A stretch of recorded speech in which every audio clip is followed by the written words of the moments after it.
Hello friends, welcome to the newfangled competition classes. आप सभी का स्वागत है आपके अपने YouTube channel newfangled competition classes में। दोस्तों, आज हम 14 दिसंबर 2024 का पेपर सॉल्व करेंगे सीडीपी का। ये पेपर 2 है जिसको हम एनालाइज करने वाले हैं। अगर आप हमारे चैनल पर अभी तक नहीं जुड़े हैं तो जुड़ सकते हैं सब्सक्राइब का बटन दबा के, क्योंकि बेटा आपको मेरे चैनल पे मिलने वाले हैं प्रीवियस ईयर क्वेश्चंस जो कि सीटेट एग्जाम के लिए बहुत ही इंपॉर्टेंट हैं। हम सारे क्वेश्चंस को अच्छे से एक्सप्लेनेशन के साथ समझेंगे जिससे आपकी तैयारी बहुत ही अच्छी हो जाएगी। और अगर आपको बेटा वीडियो अच्छी लगती है तो वीडियो को लाइक कीजिएगा, कमेंट कीजिएगा, चैनल को सब्सक्राइब कीजिएगा। विदाउट डिले हम स्टार्ट करते हैं हमारी आज की क्लास को। मैं फिर से बता देना चाहती हूँ बेटा, ये जो आज हम पेपर एनालाइज करने वाले हैं, सॉल्व करने वाले हैं, ये 14 दिसंबर 2024 का पेपर है, सीडीबी का पेपर 2 है। चलिए स्टार्ट करते हैं। पहला क्वेश्चन है, which of the following statement would advocates of progressive education agree with. सबसे पहले बेटा समझिए प्रोग्रेसिव एजुकेशन होती क्या है। प्रोग्रेसिव एजुकेशन कहती है कि एक ऐसा एजुकेशनल मूवमेंट है जो इस बात पे जोर देता है कि जो बच्चे हैं वो करके सीखेंगे। क्या करेंगे? एक्टिवली पार्टिसिपेट करके चीज़ों को सीखेंगे। ठीक है, पैसिवली सुनकर नहीं सीखेंगे बल्कि कुछ काम करके वो चीज़ों को सीखेंगे। दूसरा ये बेटा क्रिटिकल थिंकिंग के ऊपर जोर देती है कि बच्चों की क्रिटिकल थिंकिंग डेवलप होनी चाहिए। उनके क्रिटिकल थिंकिंग उनको ऐसे मतलब अपॉर्चुनिटीज देनी चाहिए कि बच्चा क्रिटिकल थिंकिंग उनकी जिससे डेवलप हो। थर्ड, जो प्रोग्रेसिव एजुकेशन है वो ये कहती है कि हमारे को बच्चे का सिर्फ मानसिक डेवलपमेंट नहीं करना बल्कि बच्चे का इमोशनली, सोशली, इंटेलेक्चुअली, फिजिकली यानी कि पूरा का पूरा जो आपका होल डेवलपमेंट है वो करना है। अब देखते हैं ये क्या कहते हैं ऑप्शंस में। चिल्ड्रन जो होते हैं डिस्टिंक्ट लाइफ स्टेजेस पे उनकी अपनी इंपॉर्टेंस होती है, इसलिए हमारे को इस बात पे ध्यान देना चाहिए कि वो बड़े होके क्या बनेंगे रेदर देन वो अभी एज अ बच्चे क्या है। नहीं बेटा, प्रोग्रेसिव एजुकेशन इस बात पे ध्यान देता है कि अभी जो बच्चे हैं वो किस स्टेज में है, उनके मेंटल लेवल पे ध्यान देता है, उनकी अभी की अभी कैसा डेवलपमेंट उनका करना है इस पे ध्यान देता है रेदर देन कि वो बड़े होके क्या बनेंगे। ठीक है, आगे कहते हैं चिल्ड्रंस नेचुरली गुड होते हैं, सोसाइटी करप्ट करते हैं। देखिए, कभी भी ये कहना डायरेक्टली कि सोसाइटी करप्ट करती है, ऐसा कुछ नहीं होता। सब कुछ डिपेंड करता है हमारे सोशल एनवायरनमेंट पे। अगर सोशल एनवायरनमेंट अच्छा होगा तो बच्चा अच्छा ग्रो करेगा, नहीं होगा तो नहीं ग्रो करेगा। तो ये स्टेटमेंट भी गलत हो जाता है। ये कहते हैं चिल्ड्रंस नेचुरली अनसिविलाइज्ड होते हैं और सोशलाइजेशन ज़रूरी है उन्हें एक मोरल ह्यूमन बींग बनाने के लिए। देखिए, ये एज अ स्टेटमेंट सही लग रहा है सुनने में, बट ये हमारे प्रोग्रेसिव एजुकेशन के पार्ट को नहीं वो करता, फॉलो करता। प्रोग्रेसिव एजुकेशन ये कहता है कि जो चाइल्ड होता है वो बोर्न होता है सोशल, कल्चरल, इकोनॉमिक कंटेक्स्ट में और उसका जो बैकग्राउंड होता है, ये जो बैकग्राउंड होता है उसके डेवलपमेंट पे असर डालता है। तो ये स्टेटमेंट बिल्कुल मेरा सही है। नेक्स्ट होता है, क्वेश्चन है नेक्स्ट है, changes in emotions, self perceptions and interpersonal relationship with the families, peers and friends are studied. देखिए, जब हम emotions, self perceptions, interpersonal relationship की बात करते हैं तो बेसिकली देखिए इंटरपर्सनल रिलेशनशिप हमारा किसके साथ बनेगा? अपने सोसाइटी के लोगों के साथ बनेगा। और जब क्या बोलते हैं इमोशंस होंगे हमारे अपने खुद के इमोशंस होंगे।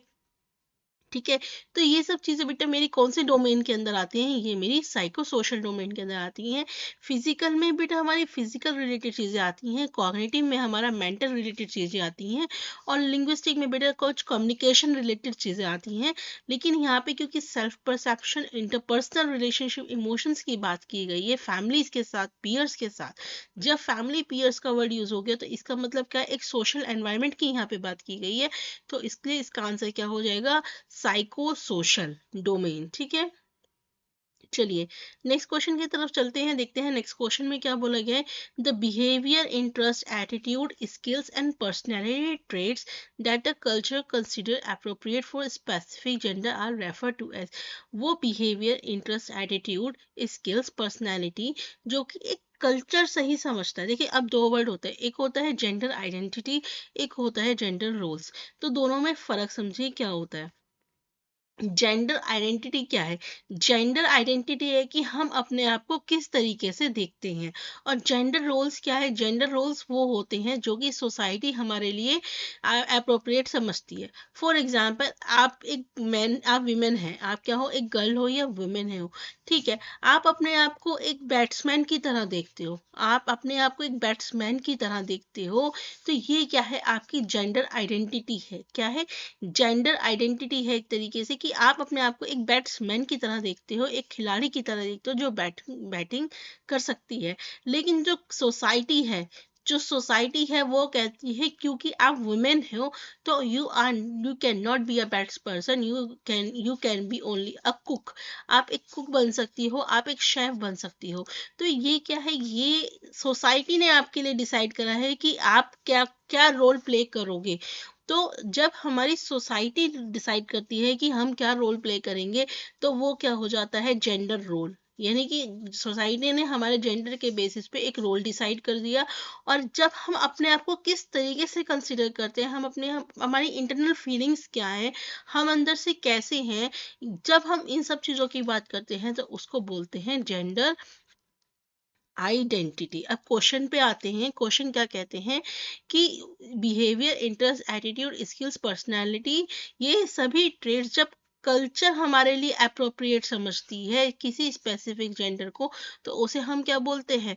Gender role. क्या बोलते हैं? Gender role. और ये जेंडर रोल हमारे लिए कौन डिसाइड करता है बेटा?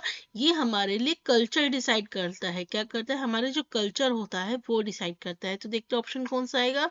Gender roles and culturally defined, यानी कि ऑप्शन नंबर 2 हमारा सही आंसर होगा। आई होप आप सभी को समझ में आ रहा होगा।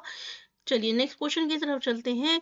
इन एन इंक्लूसिव क्लासरूम, एक इंक्लूसिव क्लासरूम क्या होते हैं बेटा? जहाँ पे हर तरह का बच्चा होता है।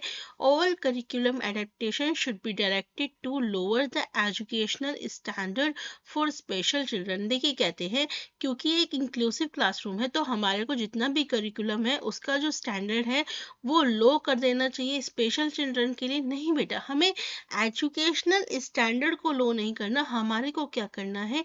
हमारे को अपने जो टीचिंग मेथड्स हैं उसके अंदर चेंजेस लेके आने हैं ताकि वो हर तरह का बच्चा उसे समझ सके। ठीक है, तो ये स्टेटमेंट आपका रॉन्ग हो जाता है। आगे बोलते हैं special children do not have any potential for learning in main stream. कि जो स्पेशल चिल्ड्रन होते हैं उनके पास कोई पोटेंशियल नहीं होता कि वो मेन स्ट्रीम के अंदर क्या कर सके बेटा? लर्निंग कर सके। तो देखिए ये स्टेटमेंट भी क्या हो जाता है आपका? दोनों ही गलत है। ऐसा कुछ नहीं होता कि जो स्पेशल चिल्ड्रन है वो मेन स्ट्रीम क्लासरूम में नहीं बैठ सकते, वो बैठ सकते हैं। ऑल यू रिक्वायर्ड इज कि बेटा आपको उसके अंदर थोड़े से उनके हिसाब से चेंजेस लाने पड़ते हैं। जैसे कि फॉर एग्जांपल अगर कोई बच्चा देख नहीं सकता तो आप अपने क्लास के अंदर कुछ ऑडियो टाइप की चीज़ों को आप यूज़ करेंगे जिससे कि वो बच्चा समझ सके। ठीक है, और उसके लिए बेटा आपके जो डॉट डॉट वाली जो बुक आती है, फॉरगेटिंग द नेम, तो आप उसका यूज़ करेंगे ताकि बच्चा वो चीज़ों को समझ सके कि क्या हो रहा है। मतलब क्या आपको थोड़े थोड़े से क्या करना है? चेंजेस लेके आने हैं अपने स्कूल में, अपने क्लासरूम में, जिससे कि स्पेशल बच्चा भी वहाँ पे एकोमोडेट कर सके। तो ऐसा कुछ नहीं है क्योंकि वो स्पेशल है तो वो मेन स्ट्रीम क्लासरूम में नहीं बैठ सकता या लर्न नहीं कर सकता। तो दोनों स्टेटमेंट क्या हो जाते हैं हमारे यहाँ पे? फॉल्स हो जाते हैं। नेक्स्ट क्वेश्चन है कि जीन पियाजे थ्योरी की जो कॉग्निटिव डेवलपमेंट थ्योरी है कि उसके वो क्या बोलती है? तो बेटा मैं आपको बताना चाहूंगी। देखिए जीन पियाजे की थ्योरी क्या कहती है, पहले स्टेटमेंट पढ़ते हैं क्या कहते हैं कि previous knowledge does not play any role in the process of learning. देखिए प्रीवियस नॉलेज हमेशा रोल प्ले करती है लर्निंग के प्रोसेस में, क्योंकि प्रीवियस नॉलेज हमारा बेस बनाने का काम करती है लर्निंग प्रोसेस में। ठीक है, तो ये स्टेटमेंट तो कहीं से कहीं तक मुझे सही नहीं लग रहा। नेक्स्ट है biological factors such as maturation do not play any role in cognitive development. ये कहते हैं कि जो बायोलॉजिकल फैक्टर्स है जैसे कि आपका मैचुरेशंस, और उसका कोई रोल नहीं होता कॉग्निटिव डेवलपमेंट में। ये स्टेटमेंट सही नहीं है बेटा। जीन पियाजे कहते हैं, देखिए जीन पियाजे ने क्या करी है, आपकी स्टेजेस दी है। ठीक है, 4 स्टेजेस दी है, SPCF, sensory motor stage, sensory motor stage, pre operational stage, concrete operational stage and formal operational stage. उन्होंने कहा है कि बच्चे का जो माइंड होता है वो इन स्टेजेस के अकॉर्डिंग क्या होता है, रेडी हो जाता है। तो उसको उसका जो रेडीनेस है बेटा उसके एज से ही रिलेटेड है, उसका एज मैचुरेशन से ही रिलेटेड है, और वो उसी तरीके से उसको क्या करता है, लर्न करता है। तो कहते हैं बायोलॉजिकल फैक्टर नहीं मैचुरेशन में प्ले करता, बिल्कुल करता है बेटा। इन्होंने पियाजे ने बोला ही यही है कि बच्चे का जो कॉग्निटिव डेवलपमेंट है, मानसिक जो डेवलपमेंट है, वो उसके मैचुरेशन पर ही डिपेंड करता है, तभी तो उन्होंने ये स्टेजेस दी है। नेक्स्ट है learning experience depend on children's current level of cognitive functioning. ये बात मेरे को बिल्कुल ठीक लग रही है। ये कह रहे हैं कि जो बच्चे के लर्निंग एक्सपीरियंस होते हैं वो किस पे डिपेंड करते हैं, कि अभी उसका जो कॉग्निटिव है, जो उसका मानसिक लेवल है वो कितना है, उस पर डिपेंड करता है कि उसका लर्निंग एक्सपीरियंस कैसा होगा। तो ये बात बिल्कुल सही है। मेमोराइजेशन को तो बेटा किसी ने भी प्रायोरिटाइज नहीं करा, तो ये स्टेटमेंट तो वैसे भी गलत हो जाता है। देखिए, जब हम जीन पियाजे की कॉग्निटिव डेवलपमेंट की बात करते हैं तो याद रखेंगे इन्होंने कॉग्निटिव कंस्ट्रक्टिविज्म के ऊपर जोर दिया था। बोला था चाइल्ड एक लिटिल साइंटिस्ट होता है। बच्चा अपनी कोई भी चीज़ सीखने के लिए वो उसकी एज का होना चाहिए, वो उस चीज़ के लिए रेडी होना चाहिए, तभी वो चीज़ सीख सकता है। एक बेटा यहाँ से क्वेश्चन हर बार बनता है कि थॉट पहले आता है या लैंग्वेज। तो जीन पियाजे के अकॉर्डिंग पहले बेटा विचार आते हैं, पहले सोच आती है, उसके बाद लैंग्वेज आती है, याद रखेंगे। अरे अपने आप से बातें करना, जीन पियाजे के अकॉर्डिंग उन्होंने उसको ईगो सेंट्रिक स्पीच बोला है, जबकि लाइव वाइगोस्की ने उसे प्राइवेट स्पीच का नाम दिया है। इसमें जीन पियाजे टीचर को एक फैसिलिटेटर की तरह देखते हैं, और जो स्कीमा, एसिमिलेशन, एकोमोडेशन, ये सब बातें किसने की है बेटा, जीन पियाजे ने इन सब चीज़ों के बारे में बात की है। ठीक है, एक छोटा सा रिकैप है ताकि आप ये याद रख सकें कि जीन पियाजे ने अपनी अपनी थ्योरी के अंदर क्या क्या चीज़ों के ऊपर जोर दिया है, क्या बातें करी हैं। नेक्स्ट क्वेश्चन की तरफ चलते हैं। नेक्स्ट क्वेश्चन है Lev Vygotsky views cognitive development as. Lev Vygotsky जो है बेटा कॉग्निटिव डेवलपमेंट को किस तरीके से देखते हैं। तो आपको पता होगा जो लेव वाइगोस्की थे बेटा, उन्होंने सोशल कंस्ट्रक्टिविज्म में जोर दिया है। अब सोशल कंस्ट्रक्टिविज्म का मतलब क्या हो गया कि सोसाइटी के साथ रह के आपको क्या करना है, चीज़ों को सीखना है। ठीक है, सोसाइटी के साथ रह के चीज़ें सीखनी है। सोसाइटी के साथ कब चीज़ें सीखोगे, जब आप कोलैबोरेटिव प्रोसेस में आओगे, यानी कि एक साथ मिलकर काम करोगे। सो option number 2 will be the right answer. Individual activity नहीं है, यूनिफाइड प्रोसेस नहीं है, इफेक्टिव एडॉप्शन नहीं है, एनवायरमेंट प्रोसेस में कोलैबोरेटिव प्रोसेस है। याद रखेंगे वाइगोस्की ने बेटा कोई फिक्स स्टेजेस नहीं दी, और इन्होंने क्या बोला है वाइगोस्की ने कि जो लैंग्वेज है और थॉट है वो इनिशियली अलग अलग बेटा डेवलप होते हैं, फिर आगे जाके वो मर्ज हो जाते हैं। और जब बेटा बच्चा खुद से बातें करता है तो वाइगोस्की ने उसे एक प्राइवेट स्पीच का नाम दिया है। टीचर यहाँ पे स्कैफ फोल्डिंग की तरह काम करते हैं, यानी कि बच्चे को एक सपोर्ट देने का काम करती है। ठीक है, जो बच्चे को जोन ऑफ प्रॉक्सिमल डेवलपमेंट में लेके जाती है। मतलब कि बच्चा क्या है, अभी जोन ऑफ प्रॉक्सिमल डेवलपमेंट में है, और जब उसको सपोर्ट मिलता है, स्कैफोल्डिंग मिलता है, तो बेटा वो एक हायर लेवल को भी अचीव कर सकता है। ठीक है, नेक्स्ट क्वेश्चन है while proposing the relationship between language and thinking. Language and thinking के बारे में जब बेटा बात करते हैं तो वाइगोस्की ने लैंग्वेज को किस तरीके से कंसेप्चुलाइज करा है, कि इंडिपेंडेंट डोमेन होता है जिसका कॉग्निशन से कोई रिलेशन नहीं होता, कल्चरल टूल होता है जो कि बेटा फैसिलिटेट करता है कॉग्निशन को मल्टीपल वेज में, ईगो सेंट्रिक स्पीच बनाता है। तो बेटा अभी मतलब ईगोसेंट्रिक स्पीच तो हमारी पियाजे ने दी थी, ना कि वाइगोस्की ने, तो ये तो है ही नहीं। ये कहते हैं कॉग्निटिव एबिलिटीज में हिंड्रेंस क्रिएट करता है, तो ये ऑप्शन भी नहीं है। अब देखिए, ये कहते दो चीजें यहाँ पे, इंडिपेंडेंट डोमेन जिसका कोई रिलेशन कॉग्निशन से नहीं है। बेटा लैंग्वेज और थिंकिंग तो है ही कॉग्निशन से रिलेटेड, इंडिपेंडेंट कैसे हो सकती है, ये नहीं हो सकती ना, तो ये तो ऑप्शन गलत हो गया। तो सही आंसर क्या होगा कि लैंग्वेज और थिंकिंग प्रोसेस जो होता है ये एक कल्चरल टूल होता है, जो कि हमारे मानसिक चीज़ों को, मानसिक एबिलिटीज को फैसिलिटेट करता है मल्टीपल वेज में। ठीक है, नेक्स्ट क्वेश्चन की तरफ चलते हैं, देखते हैं नेक्स्ट क्वेश्चन क्या है।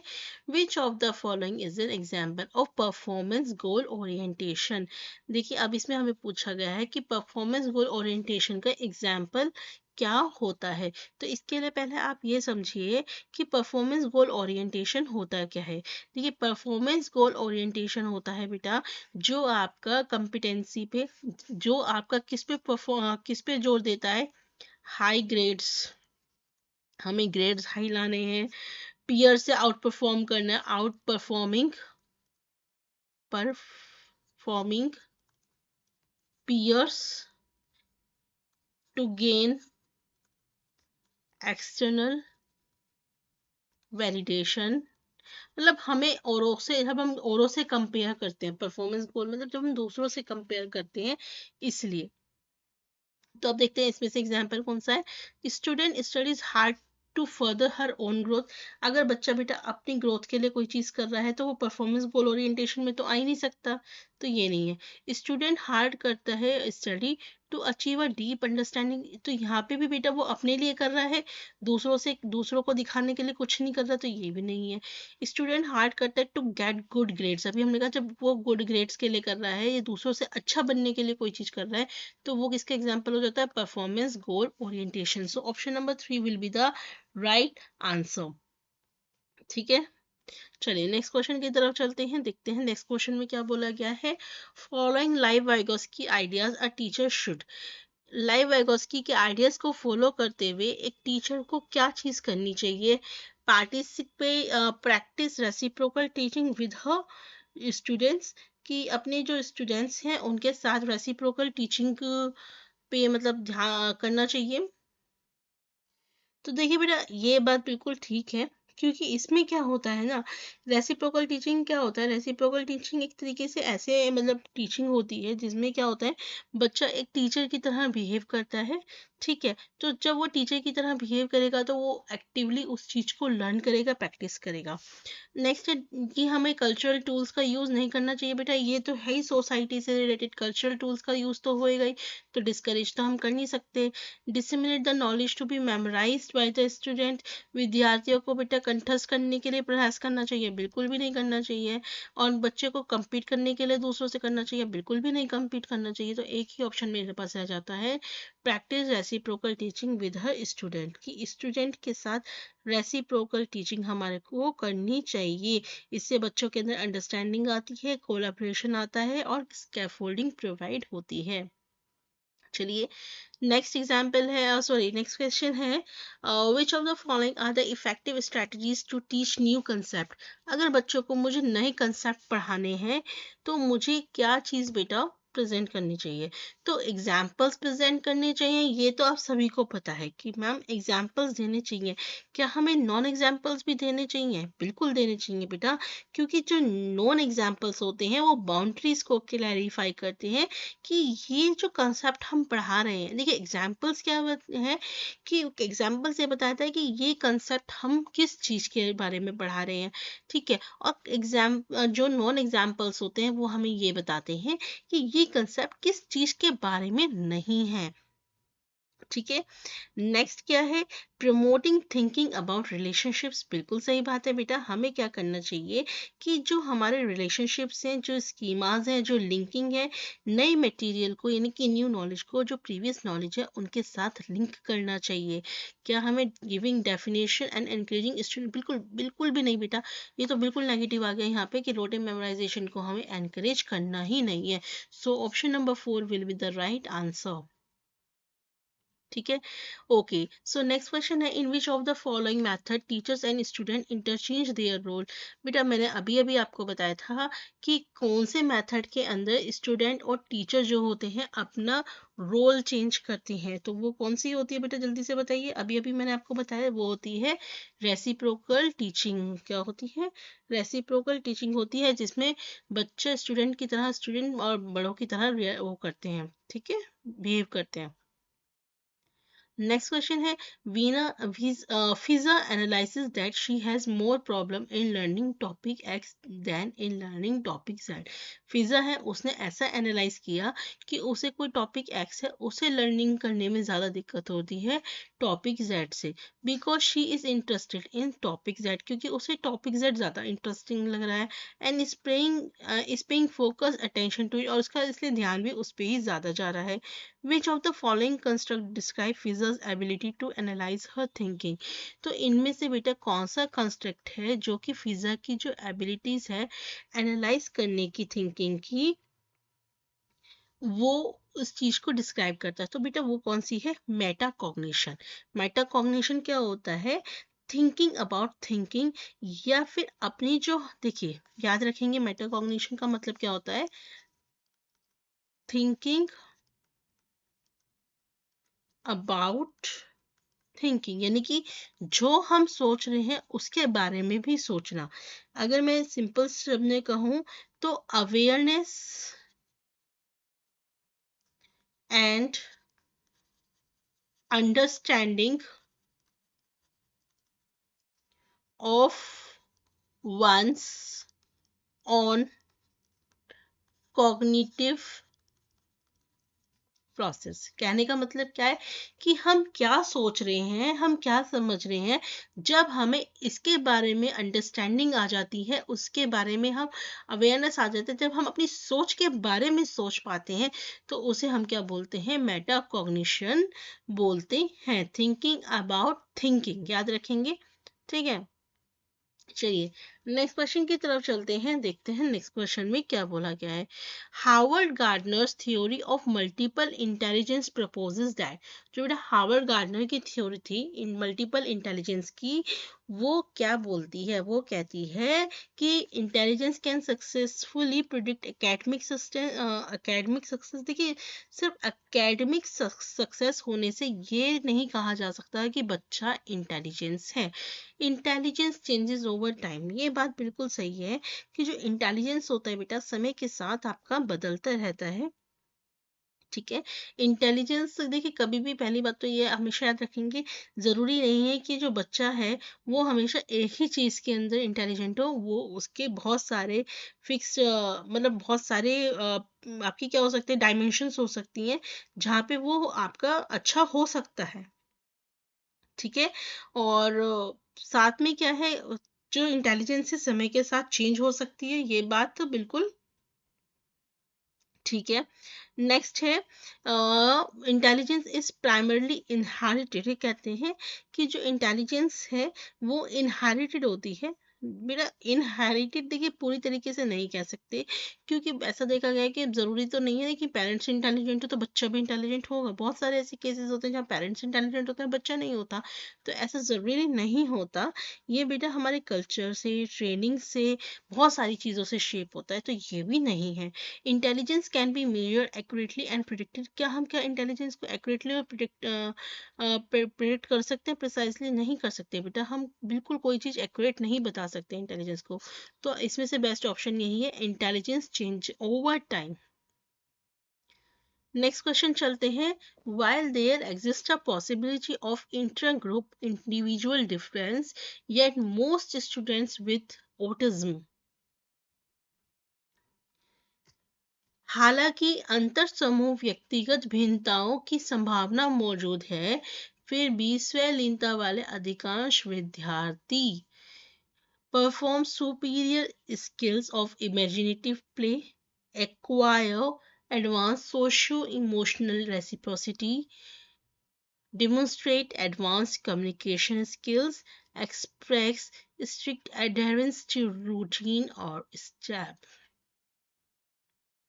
ठीक है, इसको देखते हैं। देखिए जो ऑटिज्म स्पेक्ट्रम डिसऑर्डर होता है बेटा, एक न्यूरो डेवलपमेंटल कंडीशन होती है जिसमें बच्चों को सोशल कम्युनिकेशन में दिक्कत आती है, रेसिप्रोकल सोशल इंटरेक्शन में दिक्कत आती है, और इमेजिनेशन प्ले में भी दिक्कत आती है। यानी कि वो बेटा अच्छे से आपका कम्युनिकेट नहीं कर पाते, अपने इमोशंस को नहीं रख पाते, इमेजिनेटिव प्ले नहीं कर पाते।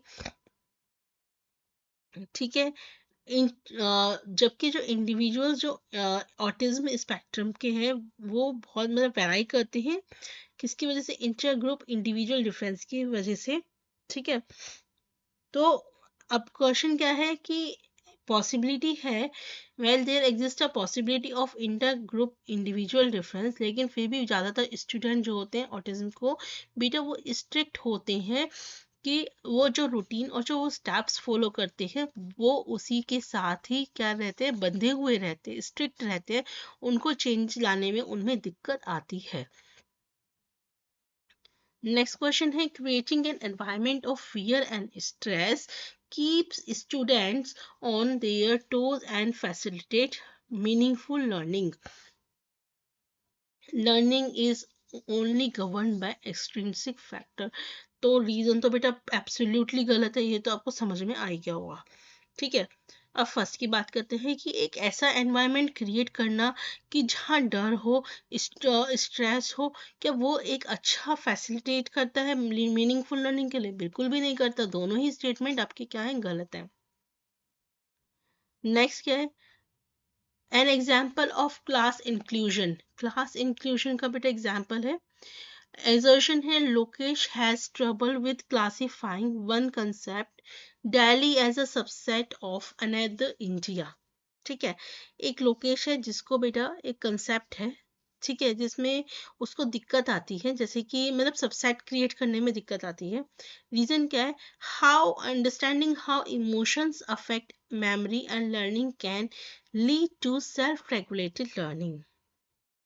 ठीक है, ये बेटा स्टेटमेंट जो है आपका, देखिए सबसे पहले एजर्शन की बात करते हैं। कंसेप्ट क्या है, जो क्लास इंक्लूजन है वो पियाजे का कंसेप्ट है। ठीक है, इसमें क्या होता है, it is the ability to understand that a subordinate class यानी कि Delhi is content with the superordinate class यानी कि इंडिया। तो अब लोकेशन, तो लोकेश को बेटा स्ट्रगल होता है अंडरस्टैंड करने में कि दिल्ली क्या है, सबसेट है इंडिया का। ये डायरेक्ट और एक्यूरेट एग्जाम्पल है चाइल्ड का फेल होने का, कि वो इंक्लूजन टास्क को नहीं कर पा रहा है। तो ये बात सही है। अब हम रीजन की तरफ चलते हैं। कंसेप्ट क्या, देखिए अंडरस्टैंड करना इमोशनल इम्पैक्ट को मेमोरी में वो मदद करता है सेल्फ रेगुलेटेड लर्निंग में यानी कि मेटा कॉग्निशन में। जब हम ये स्टेटमेंट कहते हैं कि बात को समझिए, देखिए मैं क्या कहना चाह रही हूँ। तो बेटा अपनी इमोशंस को जानना, कि ये समझ पाना कि हमारे इमोशंस कैसे हमारी लर्निंग को, मेमोरी को अफेक्ट करते हैं, इससे हमें सेल्फ रेगुलेटेड लर्निंग में मदद मिलती है। तो ये स्टेटमेंट अपने आप में सही है, मतलब ये दोनों स्टेटमेंट अपने आप में सही है, लेकिन जो रीज़न है बेटा वो एजर्शन को क्लासीफाई मतलब सपोर्ट नहीं करता। So both are correct but R is not the correct explanation for A. Next question है, which of the following statement, what is this? Describes the person of a diagnostic assessment. Okay, कुछ बेटा diagnostic assessment के बारे में यहाँ पे बात की गई है। देखते हैं क्या है questions. To identify the areas where student need additional support or instruction. ठीक है बेटा, डायग्नोस्टिक असेसमेंट क्या होता है? देखिए डायग्नोस्टिक असेसमेंट का एक पर्पस ये होता है ताकि हम ये जान सकें कि बच्चे को कहाँ पे किस चीज़ की ज़रूरत है और हम उस एरिया के अंदर उसको एडिशनल सपोर्ट दे सकें। एडिशनल सपोर्ट का पर्पस जो डायग्नोस्टिक होता है वो एडिशनल, उसका पर्पस एक ही होता है, वो होता है diagnostic additional sorry diagnostic assessment का पर्पस एक ही होता है कि बच्चे की जो एरियाज हैं उसको क्लास देखें कि वो बच्चा कहाँ पे वीक है और फिर उसे एडिशनल सपोर्ट दे सकें। तो यही हमें बोला गया है कि आइडेंटिफाई करना एरिया जहाँ पे स्टूडेंट को एडिशनल सपोर्ट की ज़रूरत है इंस्ट्रक्शन की। ठीक है, नेक्स्ट क्वेश्चन क्या है,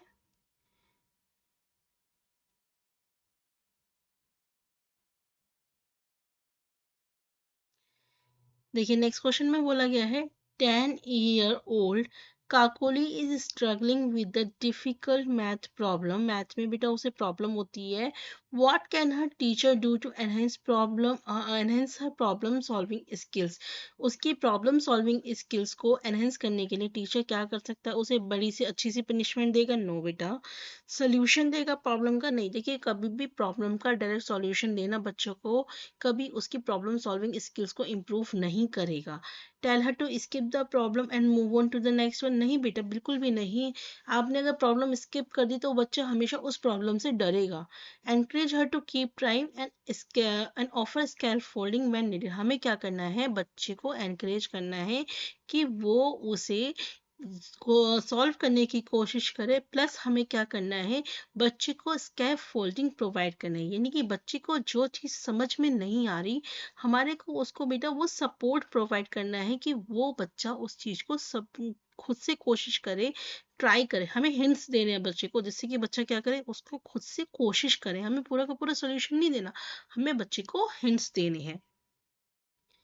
नेक्स्ट क्वेश्चन, जीन पियाजे perceives dash to be dash. देखिए हमने बात की थी, जीन पियाजे किस चीज के बारे में बात करती है। जीन पियाजे के अकॉर्डिंग बच्चे के अंदर कौन सी स्पीच होती है, बच्चे के अंदर होती है ईगोसेंट्रिक स्पीच। हमने बात कर रहे थे ना, मैंने बताया था जीन पियाजे क्या कहते हैं बेटा, ईगोसेंट्रिक स्पीच कहते हैं, जबकि लाइव वाइगोस्की किसकी बात करते हैं, आपकी प्राइवेट स्पीच की बात करते हैं। तो आपके बेटा फर्स्ट और फोर्थ ऑप्शन तो यहाँ से कट ही गए, ठीक है। जीन पियाजे परसीव्स ईगोसेंट्रिक स्पीच, ये क्या है बेटा, उनके अकॉर्डिंग एक तरीका है, असाइन है किसका, कॉग्निटिव इमेच्योरिटी का, कि बच्चा क्या है अभी, ईगोसेंट्रिक स्पीच का बात है कि बच्चे के अंदर अभी इमेच्योरिटी है, वो मैच्योर नहीं हुआ। जबकि लाइव वाइगोस्की प्राइवेट स्पीच को कहते हैं कि वो बड़ों के अंदर एक तरीका होता है जिससे कि वो खुद को रेगुलेट कर सकते हैं। देखिए बस समझिए डिफरेंस क्या है। ऑप्शन नंबर 2 इसका सही आंसर होता है, मैं समझाती हूँ। जीन पियाजे कहते हैं कि जब बच्चा खुद से अपने आप से बातें करता है तो वो उसकी ईगोसेंट्रिक स्पीच होती है। क्यों होती है, क्योंकि वो बच्चा अभी चीजों को नहीं समझ पा रहा है, उसके अंदर क्या है, इमेच्योरिटी है। क्या है, इमेच्योरिटी है, इसलिए वो खुद से बातें कर रहा है, जिसको हम ईगोसेंट्रिक स्पीच बोलते हैं, ठीक है। लाइवाइगस्की का कहना ये है कि जब बड़े अपने आप से बातें करते हैं, मतलब बच्चे, तो वो एक प्राइवेट स्पीच होता है। जैसे हम अपने आप को रेगुलेट करते हैं ना, कि यार ऐसे नहीं करना वैसे नहीं करना, तो this is a private speech. कि ये हम क्यों कर रहे हैं, ताकि हम खुद को रेगुलेट कर सकते हैं, हम अपने आप को गाइडेंस दे रहे हैं, ठीक है। तो ये दोनों में फर्क है, ये मैंने आपको ऊपर भी समझाया था। नेक्स्ट क्वेश्चन की तरफ चलते हैं। Universal design for learning does not involve. जब हम यूनिवर्सल डिजाइन की बात करते हैं लर्निंग की, तो इनमें से कौन सी चीज है बेटा जो चीज इन्वॉल्व नहीं होती। Practicing forms of labeling and categorization of learner. क्या हमारे को लर्नर्स को कैटेगराइजेशन करना है और आपको बेटा लेबल करना है, बिल्कुल भी नहीं। हमें बेटा नाम नहीं देना है लर्नर्स को, ये ऐसा लर्नर है ये वैसा लर्नर है, बहुत गलत बात है, ये तो बिल्कुल ही नहीं करना। Giving all learner various way of acquiring information knowledge, yes बिल्कुल हम क्या करेंगे, सभी लर्नर को वो तरीके बताएंगे जिससे वो एक्वायर कर सकते हैं इंफॉर्मेशन को, नॉलेज को। Providing all learners alternative of for demonstrating what learners know, ठीक है। हमें क्या करना है, सभी जो लर्नर्स हैं उन्हें ऑल्टरनेटिव्स प्रोवाइड करना है, डेमोन्स्ट्रेट करने के लिए कि लर्नर ऑलरेडी क्या जानते हैं। Tapping into all learners interest and offering challenge accordingly, हमें क्या करना है कि जो लर्नर्स हैं उनके इंटरेस्ट के अकॉर्डिंग हमें उन्हें चैलेंजेस ऑफर करने चाहिए। तो बेसिकली क्या है, ये सारे पॉजिटिव पॉइंट है, एक ही आपका नेगेटिव पॉइंट है, वो क्या है कि हमारे को कभी भी लर्नर्स को लेबल या कैटेगराइज नहीं करना चाहिए, उन्हें नाम नहीं रखना चाहिए। So option number 1 will be the right answer. Next question है, which of the following statement about Lawrence Kohlberg theory is incorrect. Lawrence Kohlberg theory के अकॉर्डिंग इनमें से कौन सा स्टेटमेंट है जो सही नहीं है। आपको याद होगा बेटा, जो लॉरेंस कॉलबर्ग थे उन्होंने मोरल की थ्योरी दी थी, मोरल डेवलपमेंट की थ्योरी दी थी।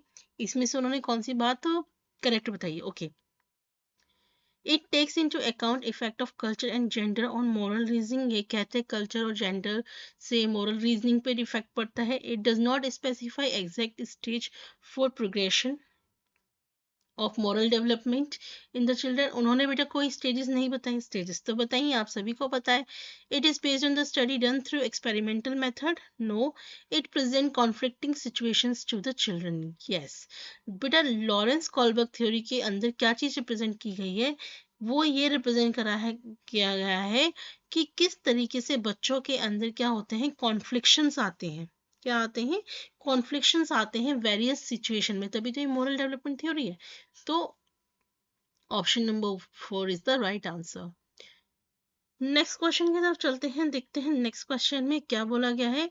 Each childhood, again assertion reason का क्वेश्चन है, each child finds opportunities to play, experiment and discover their world. Yes, बिल्कुल सही बात है। And childhood is a universal construct. Okay, childhood बेटा यूनिवर्सल कंस्ट्रक्ट नहीं होता, बल्कि क्या होता है, सोशियो कल्चरल कंस्ट्रक्ट होता है। वो एक्सपीरियंस, ड्यूरेशन, मीनिंग जो होता है चाइल्डहुड का, वो कंप्लीटली किस पे डिपेंड करता है, वो बच्चा किस कल्चर से, किस सोसाइटी से, किस इकोनॉमिक बैकग्राउंड से, किस हिस्टोरिकल पीरियड से वो आया हुआ है, इस पे डिपेंड करता है। यूनिवर्सल कंस्ट्रक्ट मतलब थ्रू आउट द वर्ल्ड आपका सबका सेम होता है, चाइल्डहुड नहीं होता, सबका अलग अलग होता है। तो इसका बेटा क्या होगा, A is true and R is false. चलिए नेक्स्ट क्वेश्चन की तरफ चलते हैं, देखते हैं नेक्स्ट क्वेश्चन में क्या बोला गया है। Which of the following example of a question that promotes analytical thinking? इनमें से बेटा कौन सा क्वेश्चन है जो बच्चे के अंदर एनालिटिकल थिंकिंग को प्रमोट करेगा? Who was the leader of Germany? बेटा इसमें एनालिटिकल थिंकिंग नहीं है, सीधा वन वर्ड आंसर है। इन विच ईयर, ये भी वन वर्ड आंसर है। Which countries were directly involved in the war? ये भी डायरेक्टली क्वेश्चन है बेटा। Which factors contribute to the outbreak of World War II? यहाँ पे एनालिटिकल थिंकिंग प्रमोट होगी, क्योंकि बच्चा अब यहाँ पे सोचेगा, वो 10 चीजें एक्सप्लोर करेगा कि भाई वर्ल्ड वॉर टू किस वजह से हुआ था, कौन कौन से फैक्टर्स थे। तो option number 4, analytical thinking promote करनी है हमें बच्चे के अंदर। नेक्स्ट है, while engaging students who are visually challenged, teachers should use। Yes, मैं इसी की बात कर रही थी बेटा। जो बच्चे देख नहीं सकते उनके लिए, उन बच्चों के लिए टीचर्स को किस चीज का यूज करना चाहिए बेटा? ब्रेल। आपका बेटा एक ब्रेल आती है, ठीक है, बुक होती है जिसमें छोटे मतलब जो राइटिंग होती है वो बेटा डॉट डॉट्स के फॉर्म में होती है, लाइक उभरे हुए वो होते हैं, आपकी प्रिंटिंग होती है। तो ब्रेल, ठीक है, जिसमें बच्चा क्या करते हैं बेटा, टच कर करके वो चीजों को यूज मतलब समझता है, ठीक है। रेज डॉट्स होते हैं, ठीक है। विच इज, जो कि क्या है, ऑडिटरी सिस्टम है, ये टैक्टाइल, ये टैक्टाइल बेटा टच करके, मैंने अभी बताया था ना, टच करके बेटा जो विजुअली चैलेंज बच्चे हैं वो उसको सीखते हैं। नेक्स्ट है, you are a teacher who wants to encourage a student to think critically and creatively. आप एक टीचर हैं, तो आप चाहते हैं बच्चों को एनकरेज करना, ठीक है, स्टूडेंट की वो क्रिटिकली और क्रिएटिवली सोचें। Which of the following strategy is most likely to foster this type of thinking? इनमें से कौन सी स्ट्रैटेजी है बेटा जो बच्चों को क्रिटिकली और क्रिएटिवली थिंकिंग करने में एनकरेज करेगी? लेक्चर करना, प्रोजेक्ट असाइन करना जिसमें बच्चा मेमोराइज करेगा, स्टूडेंट को ओपन एंडेड क्वेश्चंस देना to come up with their own solutions, बिल्कुल सही है। स्टूडेंट को मल्टीपल चॉइस, बेटा यहाँ तो सबसे अच्छा ऑप्शन एक ही लग रहा है कि क्या बच्चों को हम क्या करेंगे, ओपन एंडेड क्वेश्चंस देंगे जहाँ पे बच्चे अपने सॉल्यूशंस के साथ आएंगे। तो वो सीधी सी बात है, जब बेटा अपने आप सॉल्यूशन के साथ आएंगे तो उसकी क्रिटिकली और क्रिएटिव थिंकिंग डेवलप होगी। नेक्स्ट है, which of the following is an example of assessment for student learning? Student learning का असेसमेंट, ओके, एग्जाम्पल बताना है हमें किसका, assessment for students learning, student की लर्निंग जो है उसके असेसमेंट का एग्जाम्पल क्या है? A rubric given to the student at the beginning of a project outlining what they need to do to achieve a certain grade, या final exam that covers all the material learn throughout the term? No, quiz and brainstorming at the beginning of a class to check the prior knowledge, a standardized test to use compare student across the country। Okay, हमें बेटा क्या करना है, जो students की learning है उसका assessment करना है, ठीक है। तो इसके लिए हमारा सबसे बेस्ट एग्जाम्पल कौन सा होगा? निम्न में से कौन विद्यार्थियों में सीखने के लिए आकलन करने का एक उदाहरण है? ठीक, तो देखिए बेटा, समझिएगा बात को। देखिए असेसमेंट क्या होता है, असेसमेंट जो होता है बेटा एजुकेशन में उनको डिज़ाइन किया जाता है, जिसकी मदद से क्या होता है, हम स्टूडेंट की जो नॉलेज है, स्किल्स है, लर्निंग प्रोग्रेस है, उन्हें मेजर कर सकते हैं। असेसमेंट फॉर लर्निंग का जो एम है वो क्या है कि स्टूडेंट को बेटा प्रोवाइड करना फीडबैक, जिसकी मदद से जो टीचर्स हैं बेटा उनको आने वाले टाइम में अपनी जो इंस्ट्रक्शन स्ट्रैटेजीज हैं उसमें चेंज करेंगी और बच्चों को गाइड करेंगी। तो अगर हम बेटा क्लास के स्टार्टिंग में क्विज करते हैं, ब्रेन करते हैं उनके प्रायर नॉलेज को मेजर करने के लिए, तो ये एक प्रॉपर असेसमेंट है। ठीक है, so option number 3 will be the right answer. Next question की तरफ चलते हैं, देखते हैं नेक्स्ट क्वेश्चन में क्या बोला गया है। नेक्स्ट क्वेश्चन में बोला गया है, असर्शन का क्वेश्चन है, as compared to boys girls have an innate tendency to be affected more by social and cultural factors. ये कहते हैं कि बॉयज के कंपैरिजन में गर्ल्स जो होती हैं वो सोशल और कल्चरल फैक्टर से ज़्यादा इफेक्ट पड़ती है। ऐसा तो कोई ज़रूरी नहीं है। गर्ल्स जो होती हैं जेनेटिकली सेंसिटिव और इमोशनली वीकर होती हैं बॉयज से। मोर लाइकली नो बेटा, ये तो दोनों ही स्टेटमेंट गलत है। हमें कभी जेंडर बेस्ड सजेशंस करना ही नहीं है। नेक्स्ट है, a 12-year Amana gets scared every time the teacher asks her to answer or solve the maths problem on the blackboard। एक 12 साल की बच्ची है तो वो हमेशा डर जाती है जब भी उसकी टीचर मैथ्स प्रॉब्लम को आंसर या सॉल्व करने के लिए बोलती हैं ब्लैक बोर्ड पे, because she feels that teacher will scold her and she would be embarrassed. तो उसे ऐसा लगता है टीचर जो है उसे डांटेगी और उसको एम्बेरसमेंट फील होगी। रीजन क्या है? when student feel unsafe and anxious their learning is adversely affected। जब बच्चा अनसेफ या एंशियस फील करता है तो उनकी जो लर्निंग होती है उस पर एक बुरा प्रभाव पड़ता है। तो बेटा इसका आंसर तो आप सभी दे सकते हैं। मुझे लगता है इसका आंसर अभी तक आप सभी ने दे भी दिया होगा कि ये दोनों ही बातें सही है और इस एक्सप्लेनेशन भी बिल्कुल ठीक है। नेक्स्ट क्या है, एक teacher wants to enable meaningful and analytical learning in her class by providing opportunities for students to connect their prior knowledge to the new concept. Which of the following teaching strategies would be the most effective? Lecturing on new material, lecturing तो हमें करनी नहीं। Assigning student to read textbook chapter and answer the question, no. Ask the student to share their own experience related to the new material and then connect them to the topic। और पूरा first point क्या है, providing student with step by step guide on how to complete the task, no. हमें बेटा बच्चे के अंदर analytical और मीनिंगफुल लर्निंग को एनेबल करना है। तो हम क्या करेंगे, बच्चों से कहेंगे कि भाई अपने जो एक्सपीरियंस है इस नए मटेरियल से रिलेटेड उन्हें आप शेयर करो और फिर जो टॉपिक हमें बताया गया है उसके साथ क्या करो, रिलेट करो। Next, in an inclusive classroom the teacher, एक इंक्लूसिव क्लासरूम में जो टीचर है वो क्या करेगी कि क्या tries to encourage children to do better by promoting बच्चों के अंदर कम्पिटिटिव स्पिरिट लाकर बच्चों को कहेगी कि आप बेटर करो। नहीं बेटा, बच्चों के अंदर हमें कम्पिटिटिव स्पिरिट नहीं लानी। Identify deficits in children and correctly label them. segregate children based on different academic capability की बेसिस पे आप बच्चों को अलग करोगे? नो बेटा, बिल्कुल भी नहीं करना। आपको बच्चों के अंदर आप कमियां निकालोगे और उनको लेबल दोगे? नहीं। अभी मैंने बताया था हम बच्चों को लेबल नहीं देते। मॉडिफाइज द करिकुलम, यस, हम क्या करेंगे, करिकुलम को मॉडिफाई करेंगे। अपनी जो पैडालॉजिकल स्ट्रैटेजीज हैं उन्हें मॉडिफाई करेंगे ताकि जितने भी बच्चों की नीड्स है वो उन सभी को सूट कर सके।